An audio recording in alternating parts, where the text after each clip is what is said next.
ഏകദേശം 2007 ഫ്ലിപ്കാർട്ട് ഇന്ത്യയിൽ തുടക്കമിടുന്നത്. ഈ തുടക്കത്തോടെ ഇന്ത്യയുടെ ഇ കൊമേഴ്സ് രംഗത്ത് വൻ കുതിപ്പുണ്ടാവുകയാണ്. എന്നാൽ 2013 ആമസോണിന്റെ വരവോടെ പിന്നീട് അങ്ങോട്ട് ഇന്ത്യയിൽ ആമസോണിന്റെയും ഫ്ലിപ്കാർട്ടിന്റെയും ഭരണമായിരുന്നു. ആ സമയത്താണ് അവരെക്കാൾ മുന്നിലെത്തിയ ഒരു സ്റ്റാർട്ടപ്പ് കമ്പനി മുന്നോട്ട് വരുന്നത്. ആ കമ്പനിയാണ് മീഷോ. മീഷോയുടെ പ്രോഫിറ്റിന്റെ കാര്യത്തിൽ അവരെക്കാൾ എത്രയോ മുന്നിലാണ്. വർഷം 2023.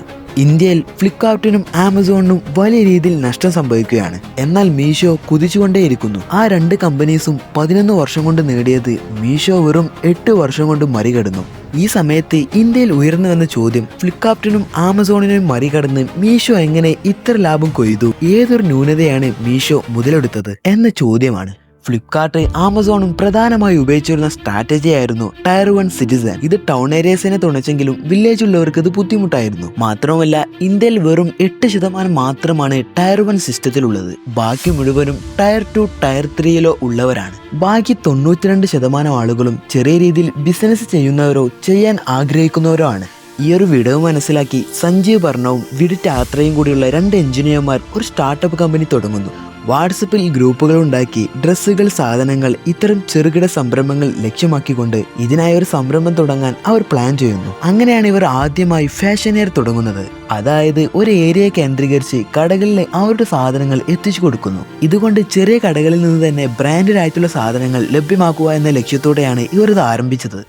ഒരു വർഷത്തിനുള്ളിൽ തന്നെ ഫാഷൻ എയർ പൂട്ടിയെങ്കിലും ഒരു ഓൺലൈൻ പ്ലാറ്റ്ഫോം തുടങ്ങാനായി അവർ ആഗ്രഹിക്കുകയാണ്. അങ്ങനെയാണ് 2010 മീഷോ തുടങ്ങുന്നത്. സ്റ്റാർട്ടിങ്ങിലൊക്കെ കുറച്ച് ഡൗൺ ആയെങ്കിലും ആദ്യ വർഷം തന്നെ 1 കോടിക്ക് മുകളിൽ പ്രോഫിറ്റ് നേടാൻ സാധിച്ചു. അടുത്ത നീണ്ട 5 വർഷങ്ങൾ കൊണ്ട് ഫ്ലിപ്കാർട്ടും ആമസോണിനേക്കാളും യൂസേഴ്സ് ഇന്ത്യയിൽ മീഷോക്ക് സ്വന്തമായി. മീഷോ ഫ്ലിപ്കാർട്ടിനെയും ആമസോണിനെയും മറികടക്കാനുണ്ടായതിൽ പ്രധാനമായും അവരുടെ 5 സ്ട്രാറ്റജികളാണ്. അതിലൊന്നാണ് സീറോ കമ്മീഷൻ. അതായത് ഒരു വ്യക്തി ആമസോണിൽ നിന്നോ ഫ്ലിപ്കാർട്ടിൽ നിന്നോ ഒരു സാധനം വാങ്ങുകയാണെങ്കിൽ അതിന്റെ 30% കമ്മീഷനും ഈ കമ്പനികൾ കൈക്കലാക്കും. ഇത് കാരണമായി ചെറുകിടക്കാർക്ക് ലോസ് സംഭവിക്കുന്നു. എന്നാൽ അവർ അത് മീഷോയിലേക്ക് നൽകുകയാണെങ്കിൽ കമ്മീഷൻ അന്ന് തന്നെ നൽകേണ്ടതില്ല. ഈ ഒരു സ്ട്രാറ്റജി ചെറുകിടക്കാരെ മീഷോയിലേക്ക് അടുപ്പിക്കാനായി സാധിച്ചു. അപ്പോൾ എങ്ങനെയായിരിക്കും മീഷോ ഇതിൽ പ്രോഫിറ്റ് ഉണ്ടാക്കുന്നത്? അതായിരിക്കും നിങ്ങളുടെ ഇപ്പോഴത്തെ ചോദ്യം. മീഷോ ഇതിൽ പ്രോഫിറ്റ് ഉണ്ടാക്കുന്നത് പ്രൊഡക്റ്റിന്റെ ആഡ്സിന്റെയും റവന്യൂവിൽ നിന്നുമാണ്. എന്നാൽ എങ്ങനെയായിരിക്കും മീഷോ കസ്റ്റമേഴ്സിനെ ആകർഷിപ്പിക്കുന്നത്? കാരണം മീഷോ ഫ്ലിപ്കാർട്ട് ആമസോണിനേക്കാളും വില കുറച്ചിട്ടാണ് സാധനങ്ങൾ കൊടുക്കുക.